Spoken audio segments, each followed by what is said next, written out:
বিশ্বের জমিনে ইসলামী হুকুমত কায়েম করেন, খাস করে বাংলার জমিনে ইসলামী হুকুমত কায়েম করেন। আয় আল্লাহ, বাংলার জমিনের জন্য এবার প্রতিনিধি হিসেবে আমাদের বাংলার জমিনে কবুল করেন।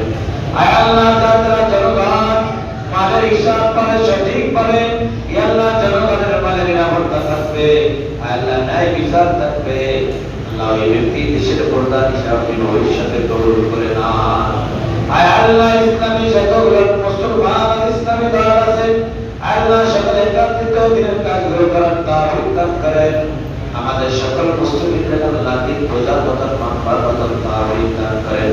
আয় আল্লাহ, যে তার জীবনে গুনাহ মাফ করে দেন, ঘরের ভিতরে শান্তির ব্যবস্থা করে দেন, সন্তানগুলো দিনদার বানায় দেন, কামাই রোজগারের ভিতরে বরকত দান করেন। আল্লাহ, যারা দেশে আছে দেশের বাইরে আছে, আল্লাহ ওই সন্তানগুলোর কামাই রোজগারে বরকত দান করেন। হালাল উপার্জন করে হালাল পথে ব্যয় করার তৌফিক দান করেন। ঘরের ভিতরে যারা যে সমস্যা আছে, আল্লাহ সমস্যাগুলো সমাধান করে দেন। আয় আল্লাহ, কোরআন খতম আছে, তাসবিহ খতম আছে, আল্লাহ আপনার কোরআন খতম তাসবিহ খতমকে কবুল করে নেন। যারা বলেছে তাদের জীবনের গুনাহ মাফ করে দেন।